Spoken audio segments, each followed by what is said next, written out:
Army chief general Asim Munir से इमाम मस्जिद नबी सल्लल्लाहु अलैहि वसल्लम डॉक्टर सलाह बिन मोहम्मद की मुलाकात, बाहमी दिलचस्पी के अमूर पर तबादला ख्याल। मुलाकात में पाक सऊदी ताल्लुकात पर इत्मीनान का इजहार। आर्मी चीफ ने मुअज़्ज़ज़ मेहमान का खैर मकदम किया, कहा इमाम मस्जिद नबी का दौरा पाकिस्तान पाकिस्तानी आवाम के लिए एजाज़ की बात है।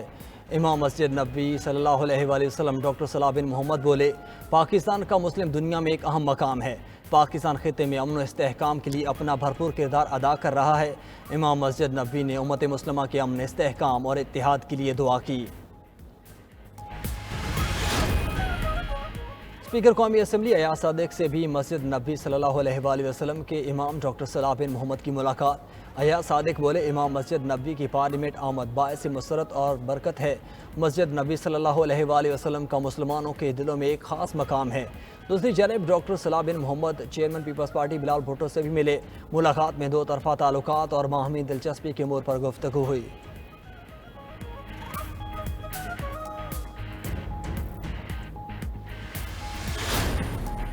वज़ीर-ए-आज़म शहबाज शरीफ से वज़ीर आला सिंध मुराद अली शाह की मुलाकात।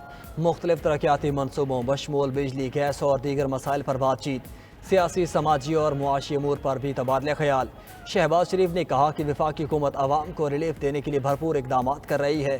मुराद अली शाह बोले, सिला मुतासरीन के मकानात की तामीर का काम जारी है।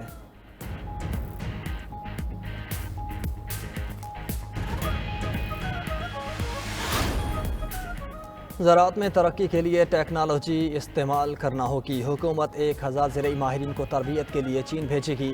वज़ीर आज़म शहबाज शरीफ का कराची में बैनुल अक़वामी फूड एंड एग्रीकल्चर नुमाइश की तकरीब से खिताब। बोले, ठोस इक़दामात के बगैर ज़राई शोबे की तरक्की मुमकिन नहीं। ज़राई मसनूआत की वैल्यू एडिशन पर तवज्जो देना होगी। वफाक और सूबों को मिलकर ज़राई शोबे की तरक्की पर तवज्जो देनी है। वज़ीर आज़म शहबाज शरीफ ने मुख्तलिफ स्टॉल्स का दौरा किया। ज़राई शोबे में बेहतरीन बरामद कुनंदगान में एवार्ड्स भी तकसीम किए।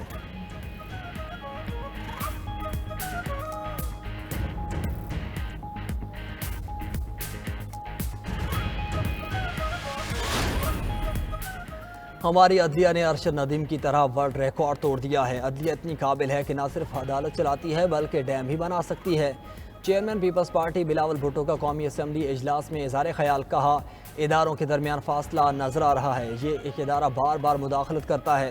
इंसाफ के लिए 3 नस्लों को जदोजहद करना पड़ी। मुल्क को आइनी बहरान में धकेलने की कोशिश हो रही है। आजकल मुल्क में नफरत की सियासत उरूज पर है। अमन व अमान की सूरत हाल भी ख़राब है।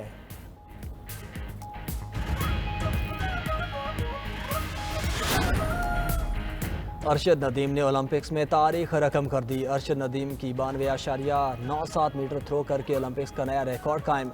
पाकिस्तान ने ओलंपिक्स में 40 साल बाद गोल्ड मेडल जीता। पाकिस्तान ने 1984 ओलंपिक्स में हॉकी में गोल्ड मेडल जीता था।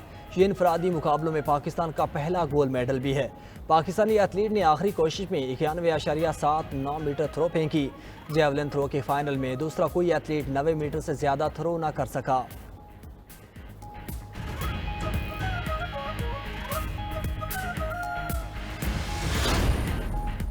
अरशद नदीम ने गोल्ड मेडल जीतने पर मैदान में सजदा शुक्र अदा किया। खुशी के आंसू निकल पड़े।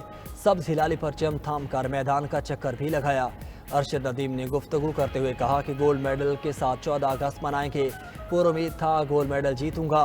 मेरा दिन था, मैं इससे ज़्यादा दूर भी थ्रो फेंक सकता था। पाकिस्तान ओलंपिक एसोसिएशन और अपने कोच का शुक्रगुजार हूँ।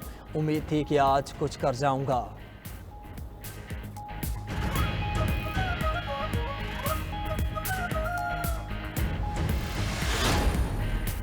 कौमी असम्बली में गोल्ड मेडलिस्ट अरशद नदीम के लिए करारदाद 27 मंजूर। करारदाद वज़ीर कानून आज़म नज़ीर तारण ने पेश की। करारदाद में कहा गया कि पाकिस्तान के बेटे ने रिकॉर्ड कायम करके कौम का सर फ़ख्र से बुलंद किया। हुकूमत अरशद नदीम को आला तरीन सिविल अवार्ड से नवाजे। चेयरमैन पीपल्स पार्टी बिलावल भुट्टो कहते हैं, ओलंपिक्स में अरशद नदीम ने गोल्ड मेडल लाकर नामुमकिन को मुमकिन कर दिया। हमें अरशद नदीम पर फ़ख्र है। वज़ीर दिफा ख्वाजा से बोले, अरशद नदीम ने कौम का सर बुलंद किया। 3 दहाइयों के बाद पाकिस्तान को गोल्ड मिला। अपोजिशन लीडर उमर अयूब ने कहा कि अरशद नदीम ने 40 साल बाद कौम का सर फ़ख्र से बुलंद किया।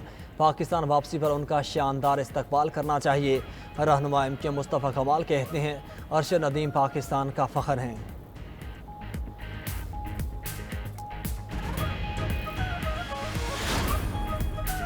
पब्लिक अकाउंट्स कमेटी का तश्कील का मामला फिर लटक गया। कमेटी के चेयरमैन के नाम पर अपोजिशन और हुकूमत के दरमियान डेडलॉक बरकरार।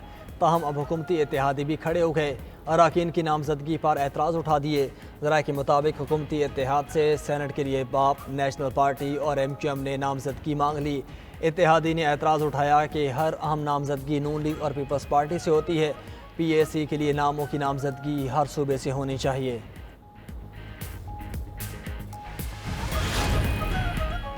गुज़िश्ता 3 बरसों में 31.5 ट्रिलियन कौमी कर्जा बढ़ा। वज़ारत ख़जाना ने सेनेट इजलास के दौरान तफसीलात सामने रख दी। तहरीरी जवाब के मुताबिक मार्च 2024 तक मजमूई मुल्की कर्जा 67.5 खरब रुपए था।